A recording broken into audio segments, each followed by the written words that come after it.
Dicen que perder la cordura es como ahogarse en cámara lenta, pero se equivocan. Es mucho peor. Es caminar por el pasillo de tu propia casa y sentir que las paredes te vigilan, que los recuerdos te traicionan y que tus propios hijos afilan los cuchillos mientras te sonríen. Mi nombre es Carmen Ortiz de la Vega y esta es la historia de cómo regresé de la muerte en vida. Todo comenzó un martes de octubre. El aire en Madrid era frío, pero el verdadero hielo me recorrió la espina dorsal cuando no pude recordar cómo encender la estufa de mi propia cocina. Yo, que había cocinado en esa misma mansión del barrio de Salamanca durante 40 años. Al principio, fueron detalles minúsculos, unas llaves perdidas, un nombre borrado de la mente, un libro dejado en la nevera.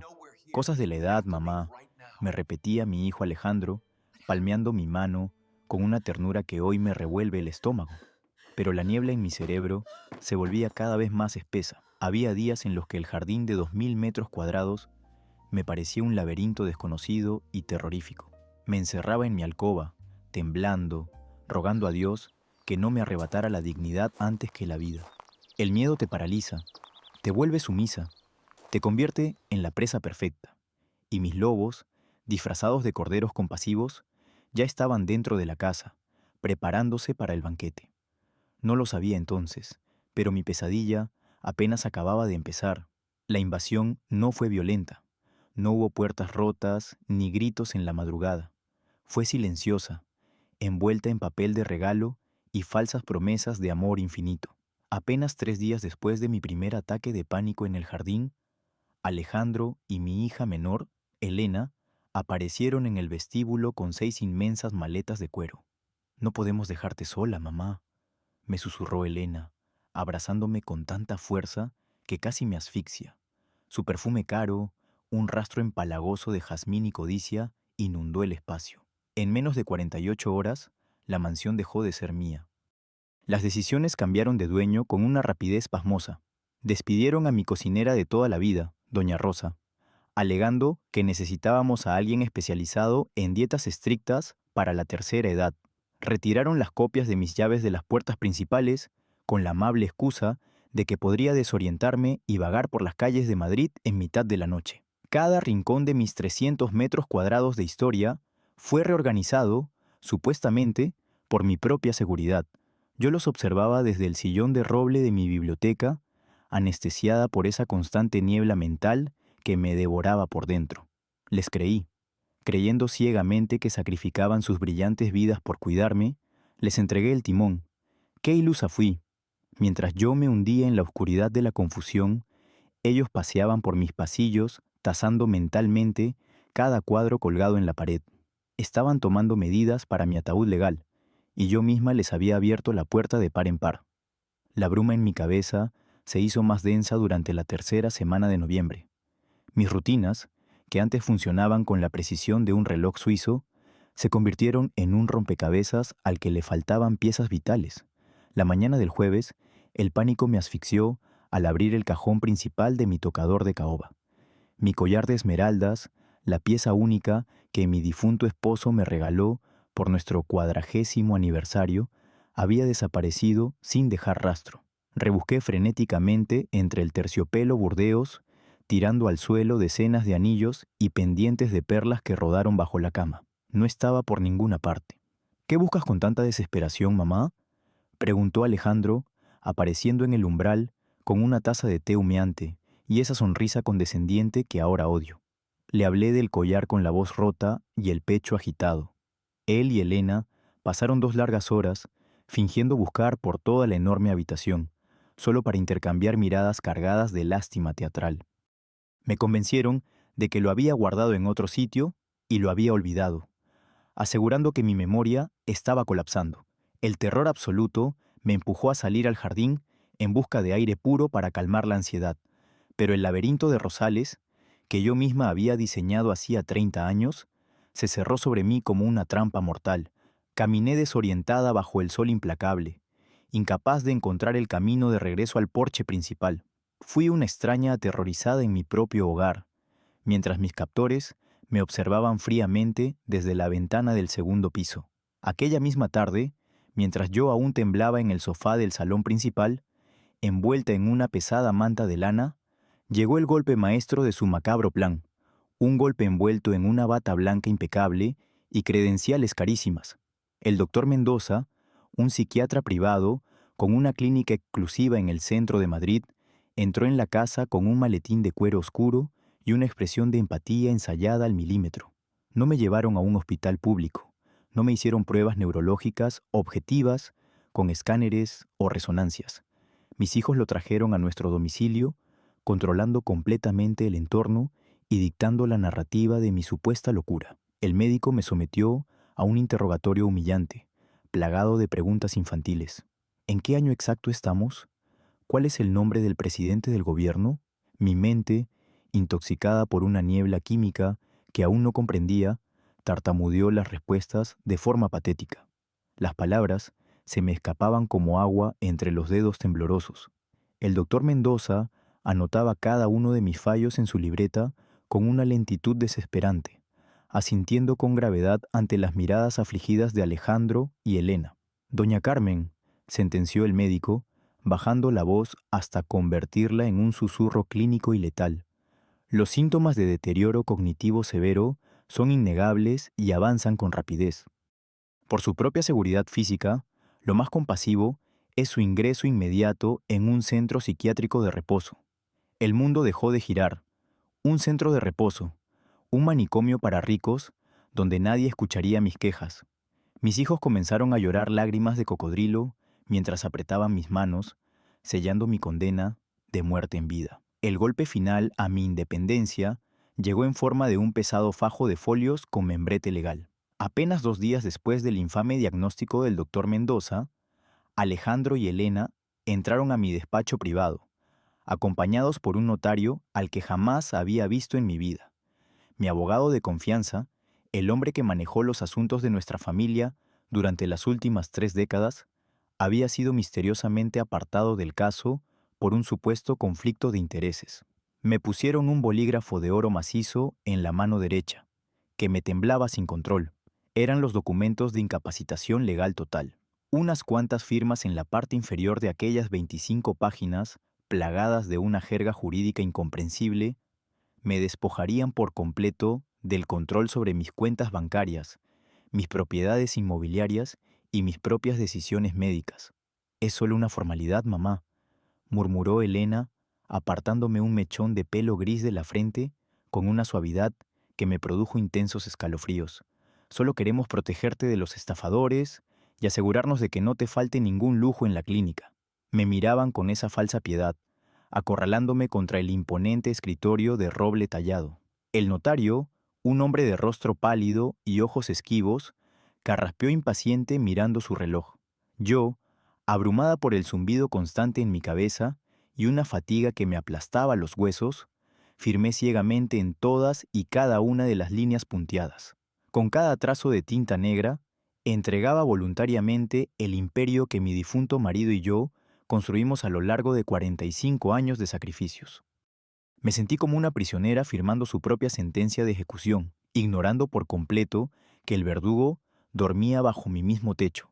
Aquella misma noche, la espesa neblina mental se transformó en una tormenta física insoportable. Alrededor de las 11 en punto, el estómago se me revolvió con una violencia inusitada, provocando unas náuseas tan agudas que un sudor frío y pegajoso me empapó el camisón de seda fina. Apenas unos 15 minutos antes, mi nuera Isabel había subido la escalera de caracol trayendo mi infusión nocturna de tila y valeriana, una nueva y extremadamente rígida costumbre instaurada desde su llegada para, según sus propias palabras, aplacar mis terribles episodios de ansiedad nocturna.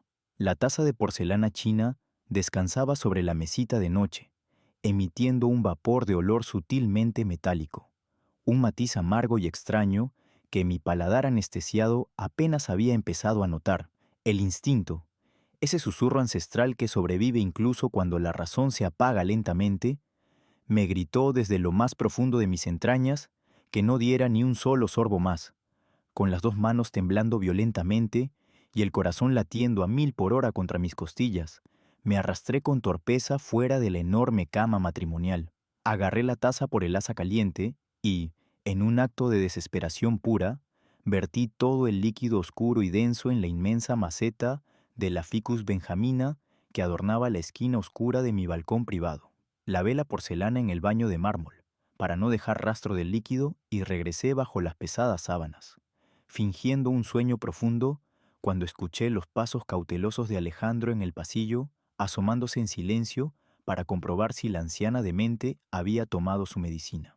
Esa noche no dormí, pero por primera vez en muchos meses tampoco me ahogué en la bruma. La luz de la mañana que se filtraba por los pesados cortinajes de terciopelo burdeos no me golpeó con la habitual confusión aplastante.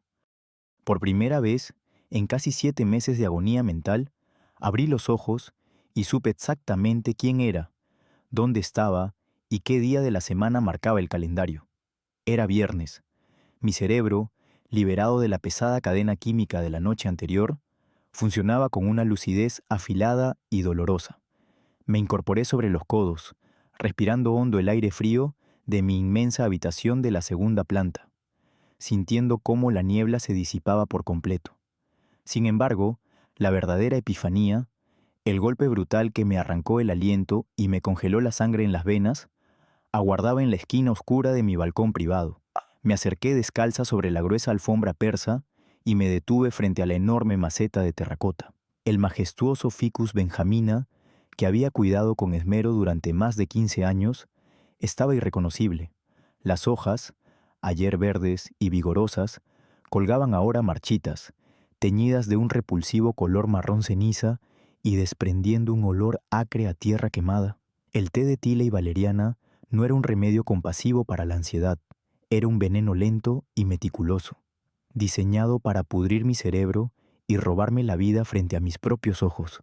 El terror visceral amenazó con hacerme gritar hasta desgarrarme la garganta, pero la furia, una rabia volcánica y primitiva que no sabía que poseía, me selló los labios. Si quería sobrevivir a la jauría de lobos que dormía bajo mi propio techo, debía convertirme en la mejor actriz de todo Madrid. Cuando Elena entró a mi alcoba a las 9 en punto de la mañana, con su habitual sonrisa de plástico y su costosa bandeja de desayuno orgánico, dejé caer la mirada, encorvé los hombros y le pregunté con voz temblorosa si mi difunto marido vendría a cenar esa noche. La macabra satisfacción que brilló en sus ojos oscuros me revolvió el estómago, pero mi actuación funcionó a la perfección.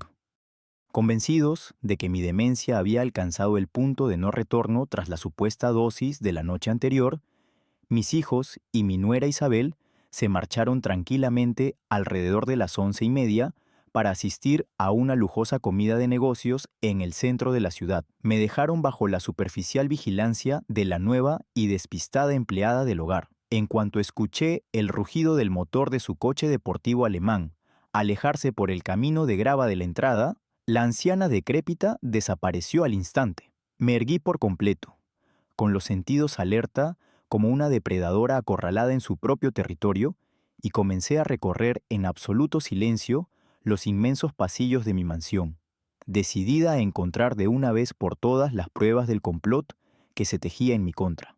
Mis pasos sobre la madera de roble no emitieron ni el más mínimo crujido mientras me adentraba en el ala oeste de la mansión, un territorio que mis hijos habían reclamado como propio bajo la falsa excusa de estar más cerca de mi dormitorio por las noches. La inmensa suite que ahora ocupaban Alejandro y su esposa Isabel siempre había sido mi habitación de invitados favorita. Pero al abrir la pesada puerta doble de caoba, apenas reconocí el lugar.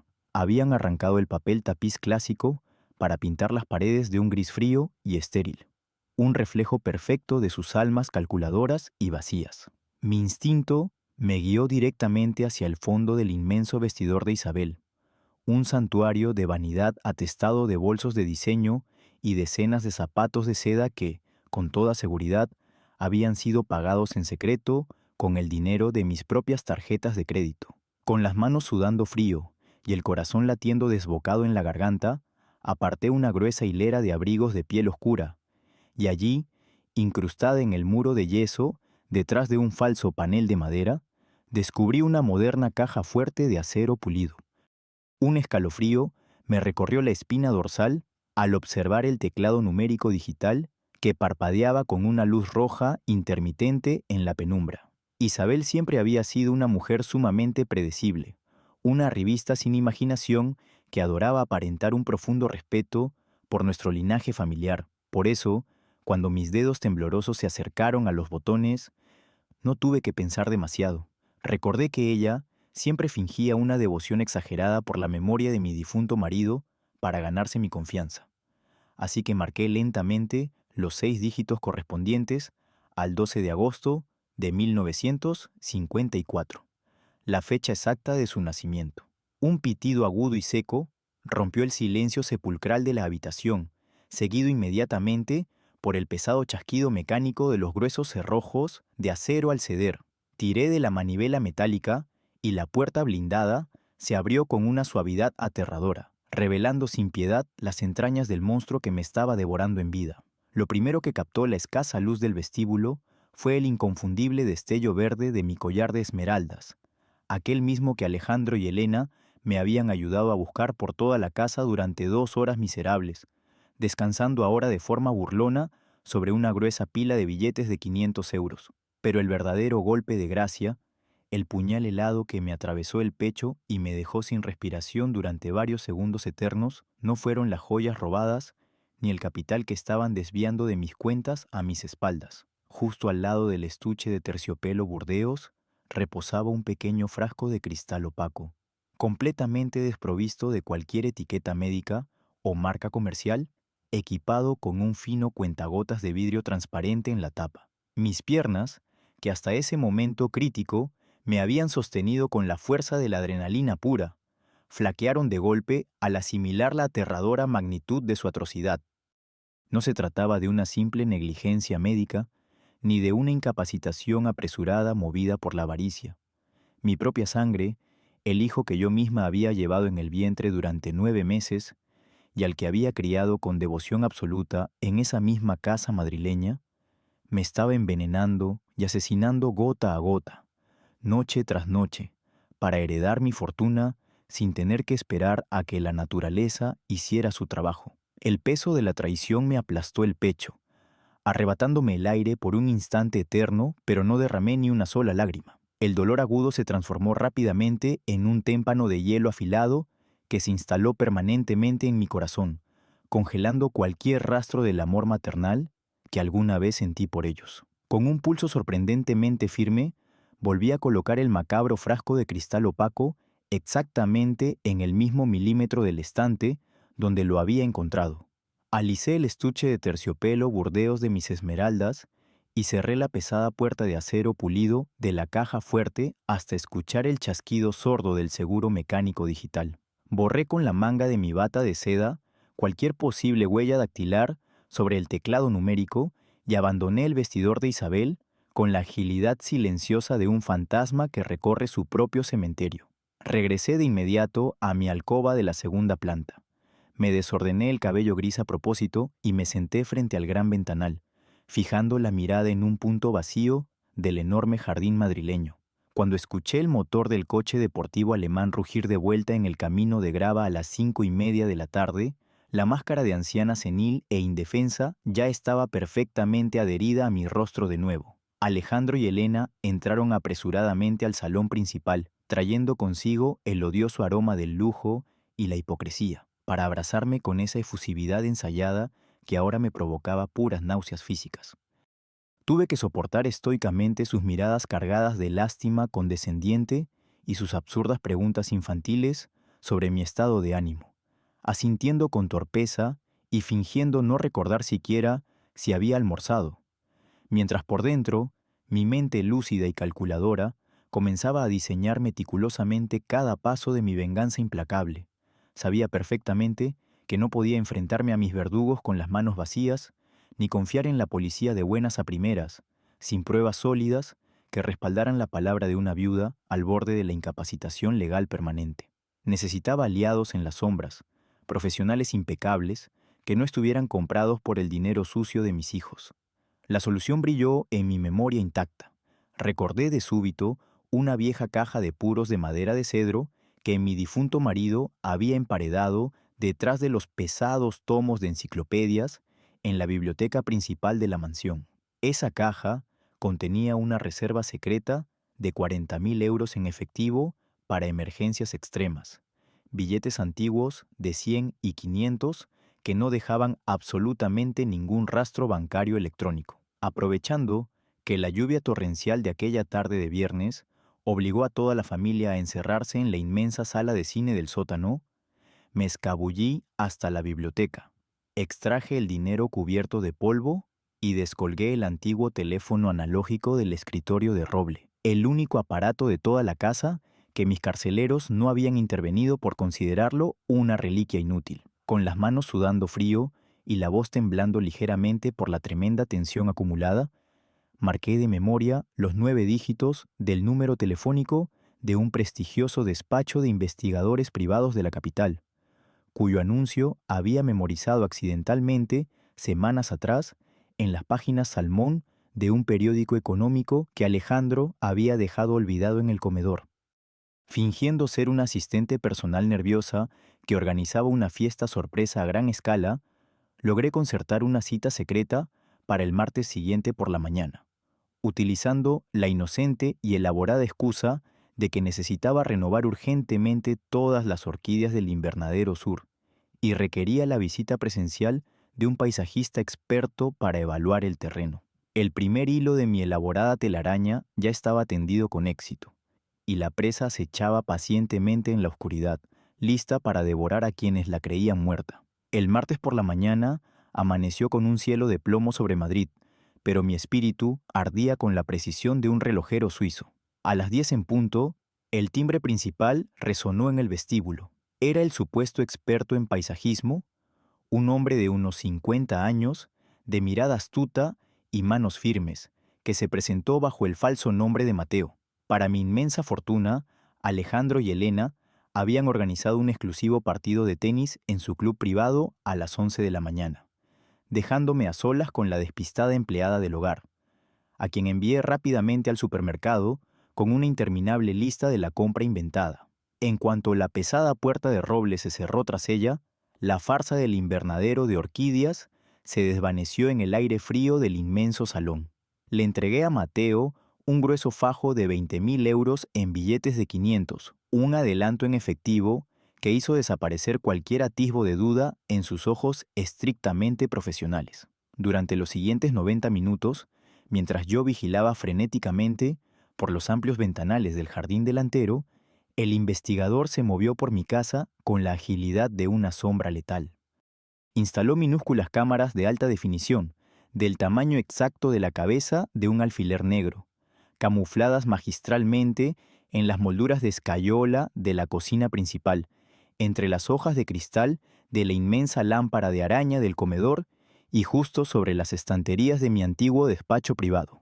Cada rincón estratégico donde mis verdugos conspiraban y preparaban sus pócimas quedó bajo el escrutinio absoluto y silencioso de mis nuevos ojos electrónicos, invisibles incluso para la mirada más paranoica. Con la red de vigilancia electrónica perfectamente tejida a su alrededor, el siguiente paso de mi cacería exigía una recolección de pruebas físicas tan irrefutable que ningún abogado carísimo de la capital pudiera desestimarla.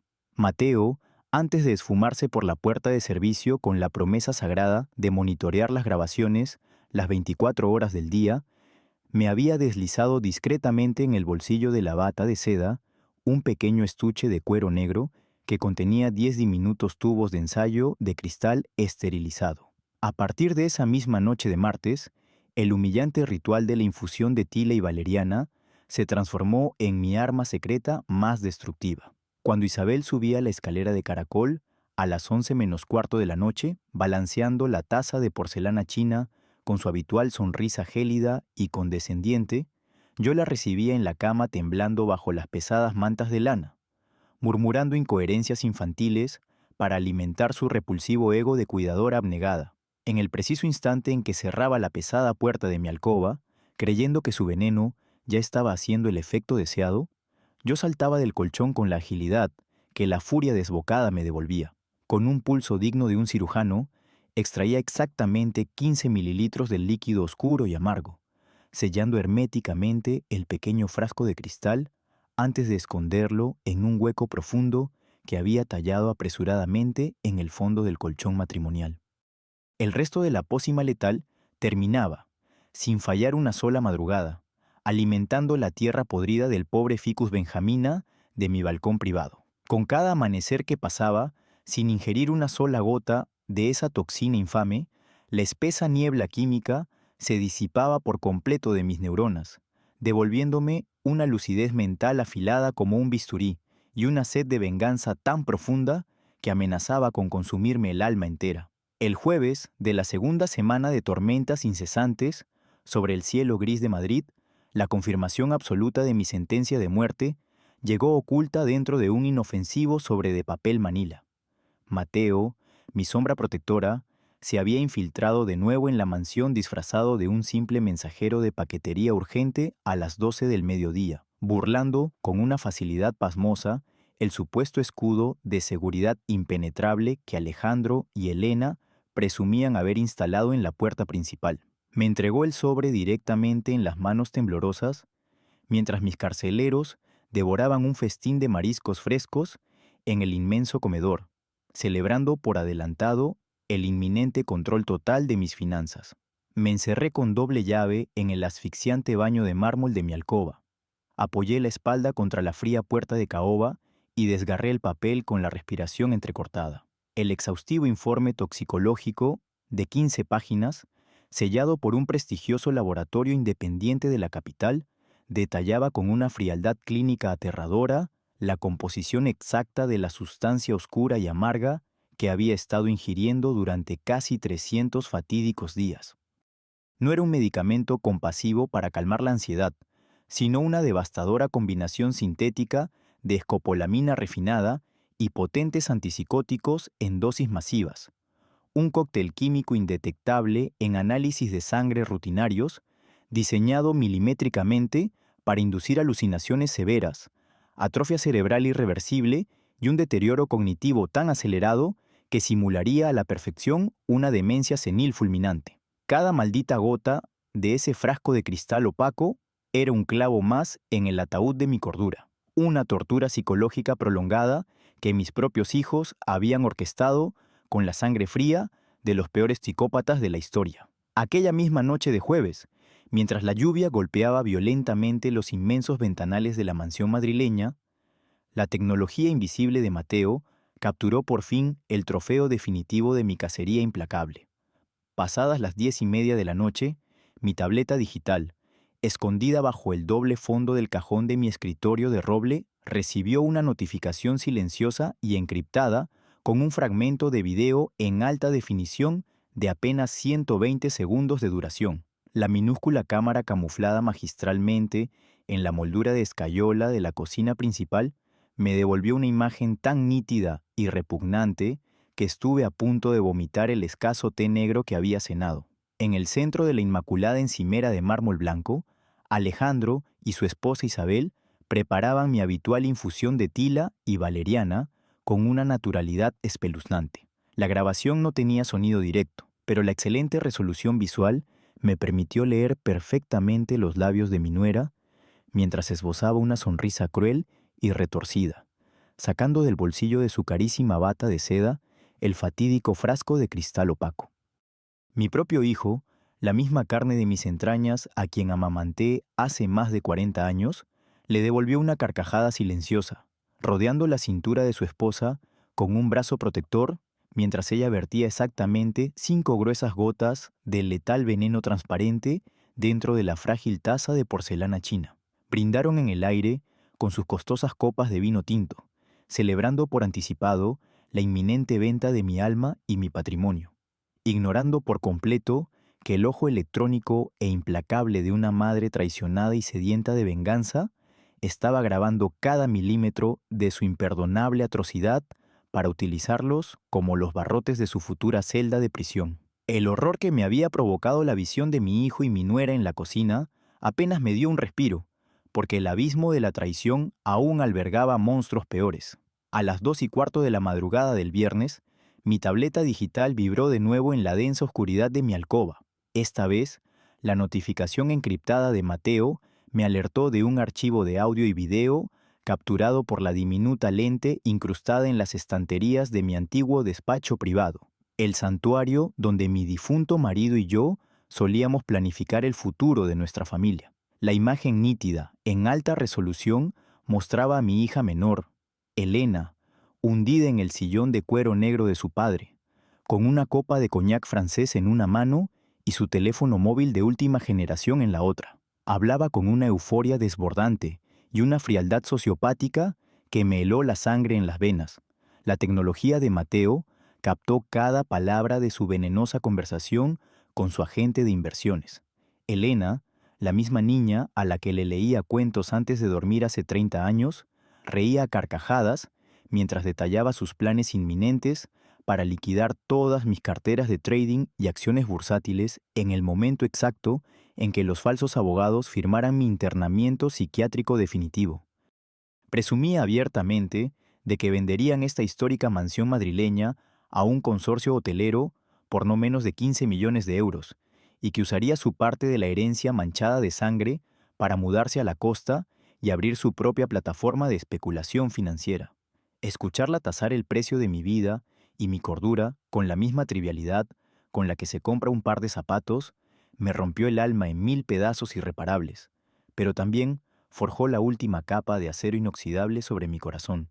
Ya no eran mis hijos, eran simples parásitos a los que debía exterminar de raíz antes de que me devoraran por completo. Con la sentencia de muerte y el móvil del crimen perfectamente documentados en mis manos temblorosas, la hora de mi contraataque definitivo había llegado al fin. Sabía que el tiempo jugaba en mi contra. El psiquiatra corrupto y los nuevos abogados a sueldo de mis hijos planeaban ejecutar mi traslado forzoso a la clínica de reposo el próximo lunes a primera hora de la mañana. Por lo tanto, el sábado de madrugada, justo cuando el inmenso reloj de pie del vestíbulo marcaba las 5 en punto con sus campanadas sordas, me vestí con un discreto abrigo de lana oscura y unos zapatos de suela de goma completamente silenciosos. Evitando con una maestría felina los crujidos conocidos de las escaleras de roble de la mansión, desactivé temporalmente la alarma de seguridad de la puerta de servicio trasera, utilizando un código maestro de 8 dígitos que Alejandro ignoraba por completo, que yo aún recordaba con absoluta claridad. La fría niebla matinal de Madrid me envolvió como un manto protector mientras caminaba a paso ligero por las calles desiertas del barrio de Salamanca, respirando el aire gélido de la libertad robada. A las 6:30 llegué a una discreta cafetería de luces tenues ubicada a 4 manzanas de distancia, donde me aguardaba don Francisco, el viejo y leal notario de la familia que mis hijos habían apartado del caso con mentiras infames. Cuando el anciano de 70 años me vio entrar, con la mirada fiera y carente de cualquier síntoma de demencia senil, la sorpresa casi le hace tirar su taza de café humeante sobre la mesa de mármol. Durante las siguientes 3 horas, apoyado sobre una minúscula mesa arrinconada, le revelé cada detalle macabro del complot orquestado por mi propia sangre, mostrándole los informes toxicológicos y las escalofriantes grabaciones de video. La indignación profesional de don Francisco se transformó rápidamente en una alianza indestructible, y juntos comenzamos a redactar meticulosamente la trampa legal perfecta que haría saltar por los aires el imperio de cristal de mis verdugos. El reloj de la cafetería apenas marcaba las 7:15 de la mañana cuando don Francisco sacó de su maletín de cuero gastado un pliego de papel oficial con el membrete intacto de su notaría. Cada trazo de su pluma estilográfica sobre el documento se sentía como un latigazo de justicia divina sobre las espaldas de mis verdugos, con una frialdad matemática que habría enorgullecido a los estrategas más implacables. Procedía a desheredar absoluta y fulminantemente a Alejandro y a Elena, invocando las cláusulas más severas del Código Civil Español por intento de homicidio y maltrato psicológico grave. No les dejaría ni un solo céntimo de euro, ni una joya, ni siquiera el polvo que se acumulaba bajo las gruesas alfombras persas de la mansión madrileña. En su lugar, decidí destinar la totalidad de mi inmenso patrimonio líquido y todas mis propiedades inmobiliarias a una causa inquebrantable, Constituí de inmediato una donación multimillonaria a favor de una prestigiosa fundación internacional dedicada a la investigación de narrativas históricas y la preservación de archivos políticos y diplomáticos del siglo XX. Mientras firmaba con pulso firme y decidido al pie de aquellas 5 páginas cruciales, imaginé la cara de mis hijos, esos parásitos codiciosos que se creían dueños del mundo, al descubrir que su ansiada herencia de sangre serviría para financiar la recuperación de la memoria histórica global y no sus frívolas vidas de lujo vacío. Esa firma fue mi resurrección definitiva. El veneno había fallado estrepitosamente y la viuda indefensa acababa de transformarse en su peor pesadilla legal. Sin embargo, cambiar mi última voluntad no era un escudo suficiente contra la aplastante maquinaria jurídica que mis hijos ya habían puesto en marcha con el psiquiatra corrupto. Si el doctor Mendoza lograba incapacitarme formalmente el próximo lunes a las 9 de la mañana, mi nuevo testamento podría ser impugnado en los tribunales bajo la falsa premisa de mi demencia senil. Para blindar mi venganza con una coraza de titanio puro, don Francisco y yo jugamos nuestra última y más devastadora carta maestra, la creación relámpago de un fideicomiso ciego y la firma de un poder notarial absolutamente irrevocable.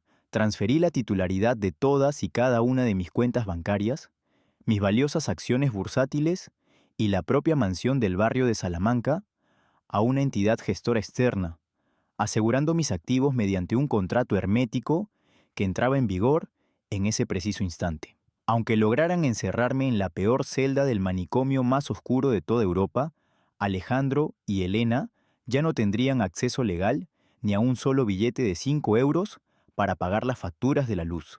Estaban sumidos en la ruina financiera más absoluta y humillante, y ni siquiera lo sospechaban. Cuando me despedí del leal notario a las 9 menos cuarto, el frío sol de invierno comenzaba a bañar las elegantes calles de la capital española. Regresé a mi hogar desandando mis pasos en absoluto y sepulcral silencio. Me colé por la puerta de servicio, burlando hábilmente su ridícula seguridad electrónica, y me metí bajo las sábanas de mi cama matrimonial justo a tiempo para escuchar los pasos perezosos de mi nuera Isabel en el pasillo de la segunda planta. Aquel sábado por la tarde, con la trampa mortal perfectamente engrasada y el abismo abriéndose silenciosamente bajo los pies de mis captores, decidí invitar a mis amados hijos, a mi encantadora nuera y al despreciable doctor Mendoza a una majestuosa y opulenta cena de despedida para la noche del domingo, fingiendo una triste y mansa resignación ante mi inminente e inevitable traslado a la clínica de reposo. El domingo amaneció envuelto en una calma sepulcral, la quietud asfixiante que siempre precede a los peores huracanes. Pasadas las 12 del mediodía, reuní a mis verdugos en el salón principal, y con la voz quebrada por un llanto ensayado, frente al gigantesco espejo de cristal durante varias horas, les comuniqué mi mansa capitulación. Les dije, bajando la mirada hacia las gruesas alfombras persas de seda, que había comprendido la tremenda gravedad de mi enfermedad y que aceptaba mi inminente ingreso en la clínica psiquiátrica privada para el lunes por la mañana. La repulsiva oleada de alivio que recorrió el rostro de Alejandro y la sonrisa triunfal que iluminó los ojos oscuros de Elena me provocaron unas feroces náuseas, pero mantuve mi máscara de anciana derrotada pegada a la piel sin pestañear. Para celebrar mi supuesta despedida de la alta sociedad madrileña, les pedí un único y último favor: organizar una suntuosa y elegante cena de gala esa misma noche, a las 9 en punto, invitando también al despreciable doctor Mendoza como muestra de mi profunda gratitud por su compasivo y rápido diagnóstico médico.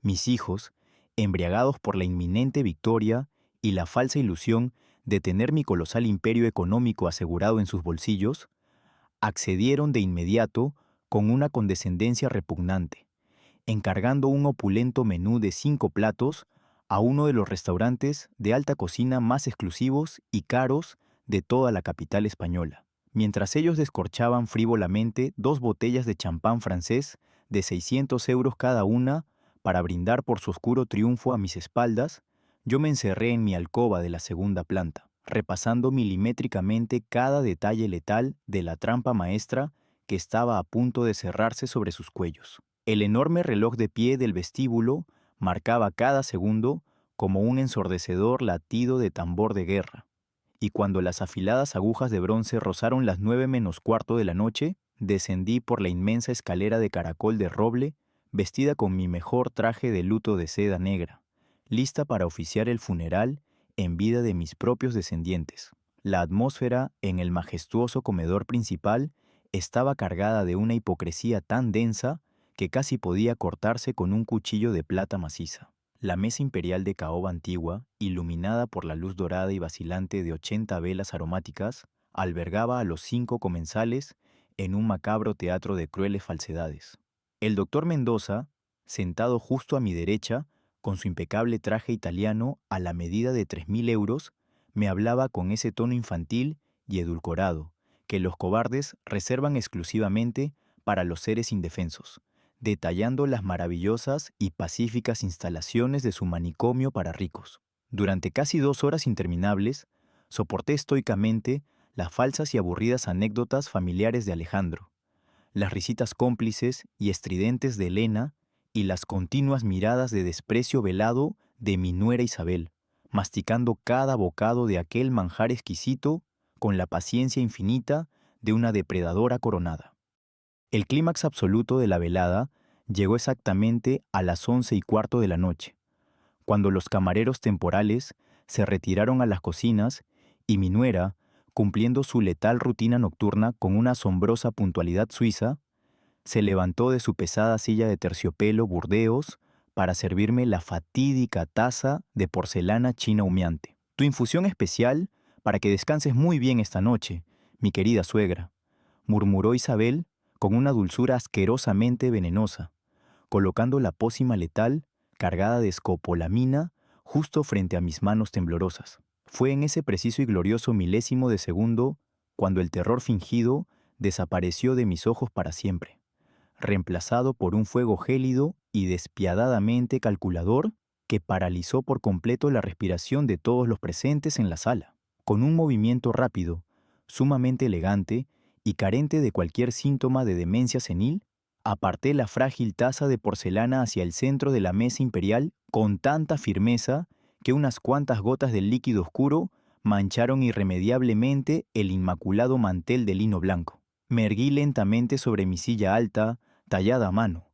Alcé el rostro con la imponente majestuosidad de la matriarca implacable que construyó aquel imperio durante 45 años de sudor, y con una voz grave, profunda y absolutamente desprovista de compasión, pronuncié la sentencia que congeló el mismísimo infierno. No tengo ninguna sed esta noche, Isabel, pero te invito cordialmente a que te bebas tú misma hasta la última gota de tu propio veneno. El asombro se apoderó del inmenso comedor con la fuerza de un huracán invisible, paralizando los músculos faciales de Alejandro, Elena e Isabel en muecas de puro terror absoluto. Antes de que el arrogante doctor Mendoza pudiera articular una sola sílaba de protesta médica o fingir indignación por mi supuesto arrebato de locura senil, deslicé suavemente la mano derecha bajo el grueso faldón del inmaculado mantel de lino blanco y extraje una pesada carpeta de cuero negro que había escondido allí minuciosamente a las 7 en punto de la tarde. Con la parsimonia letal de un juez dictando una sentencia de muerte irrefutable, abrí los cierres metálicos y comencé a esparcir mi arsenal de pruebas documentales sobre la mesa imperial de caoba, justo entre las costosas copas de vino tinto a medio terminar y los opulentos platos de porcelana francesa. Primero, arrojé con desprecio las 15 páginas selladas del exhaustivo informe toxicológico del laboratorio independiente, señalando con un dedo acusador y completamente firme los letales niveles de escopolamina sintética y los potentes antipsicóticos que mis propios hijos me habían estado suministrando a traición durante casi 300 días. Acto seguido, desplegué las copias certificadas por don Francisco del Nuevo y Blindado Testamento, junto con el impecable contrato del fideicomiso ciego irrevocable, demostrándoles de un solo y brutal plumazo que acababan de perder absolutamente todo el control sobre mis inmensas cuentas bancarias y mis lucrativas propiedades inmobiliarias madrileñas. Pero el golpe de gracia definitivo, el estallido nuclear que redujo a cenizas su patética farsa familiar, llegó cuando encendí la pantalla táctil de mi tableta digital y subí el volumen al máximo nivel permitido por el altavoz interno. En alta definición y a todo color, el fragmento de video de 120 segundos, capturado en la cocina principal, comenzó a reproducirse en un bucle infinito, mostrando nítidamente a mi nuera, Isabel, y a mi hijo Alejandro, riendo a carcajadas silenciosas, mientras vertían exactamente 5 gruesas gotas del infame veneno transparente dentro de mi taza de porcelana china, revelando su atrocidad ante los ojos desorbitados del psiquiatra cómplice. El pánico más primitivo, desnudo y humillante, se desató en cuestión de milésimas de segundo, resquebrajando por completo la falsa fachada de sofisticación y dominio de mis captores de alta sociedad. Elena, con el rostro completamente desfigurado por la histeria repentina y teñido de un espantoso color ceniza, intentó balbucear una torpe e incoherente justificación, jurando por la memoria sagrada de su difunto padre que todo era un gigantesco y macabro malentendido médico, mientras sus manos temblorosas tiraban accidentalmente su copa de cristal al suelo de roble pulido. Alejandro, sudando a mares bajo su carísimo traje italiano a la medida, se levantó de un salto tan violento que derribó la pesada silla de terciopelo burdeos hacia atrás, lanzando un grito desesperado y extendiendo los brazos hacia mí en un patético intento de arrebatarme la tableta digital de las manos vengativas. Isabel, acorralada y expuesta como la vulgar asesina que realmente era, rompió a llorar a gritos, retrocediendo hacia los inmensos ventanales del salón como un animal herido y sin escapatoria. Incluso el doctor Mendoza, que minutos antes alardeaba de su poder clínico absoluto sobre mi vida y mi cordura, palideció de forma alarmante, agarró su maletín de cuero oscuro con manos torpes y trató de huir cobardemente por la puerta doble de caoba del comedor principal, murmurando excusas legales patéticas sobre no tener absolutamente ninguna implicación directa en el vil envenenamiento físico. Sin embargo, su desesperada ruta de escape fue bloqueada de forma abrupta y violenta. Mateo, mi leal e implacable investigador privado, había cumplido su última promesa al milímetro, exactamente a las 11:20 de la noche. Las pesadas puertas principales de la mansión madrileña volaron de par en par bajo el peso aplastante de la ley. 6 agentes uniformados de la Policía Nacional, fuertemente armados y alertados con varias horas de antelación sobre un inminente intento de homicidio agravado por codicia, irrumpieron en el majestuoso comedor con las linternas tácticas encendidas y las esposas de acero inoxidable listas, acorralando a mis verdugos sin dejarles ni un solo milímetro de margen de huida. El caos estruendoso de los gritos policiales y las frenéticas lecturas de los derechos constitucionales resonó a través de los inmensos pasillos de la mansión del barrio de Salamanca, limpiando por fin la atmósfera tóxica que había contaminado mi sagrado hogar durante los últimos y agónicos 10 meses. Permanecí sentada en mi silla alta, tallada a mano, absolutamente inmóvil y erguida como una antigua reina de mármol frío, observando con una satisfacción profunda y oscura cómo las implacables esposas de acero inoxidable se cerraban con un chasquido metálico alrededor de las muñecas temblorosas de mi propia carne y sangre. Alejandro sollozaba como un niño aterrado, suplicándome perdón a gritos desgarradores, mientras 2 fornidos agentes lo arrastraban sin ningún tipo de miramiento hacia la fría noche madrileña, seguido de cerca por una Elena completamente desencajada que maldecía mi nombre a los 4 vientos, y una Isabel que apenas podía mantenerse en pie bajo el peso aplastante de su propia culpa envenenada. El arrogante doctor Mendoza, despojado de su bata blanca de superioridad y de su supuesta inmunidad médica, fue el último en cruzar el umbral de caoba con la cabeza agachada y el futuro profesional reducido a puras cenizas.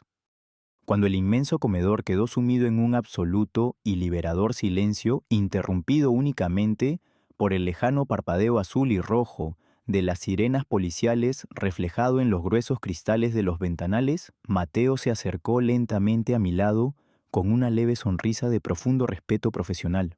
Levanté la mirada hacia el techo abovedado de escayola, respirando a pleno pulmón el aire purificado de mi colosal victoria, y mientras la última lágrima de dolor maternal se secaba para siempre en mi mejilla arrugada, murmuré al vacío de la sala la única e irrefutable verdad que gobernaría el resto de mis días libres. La verdadera locura, la ceguera más absoluta y letal de este mundo, es llegar a pensar que una madre no sentiría el sabor del veneno administrado por las manos de sus propios hijos.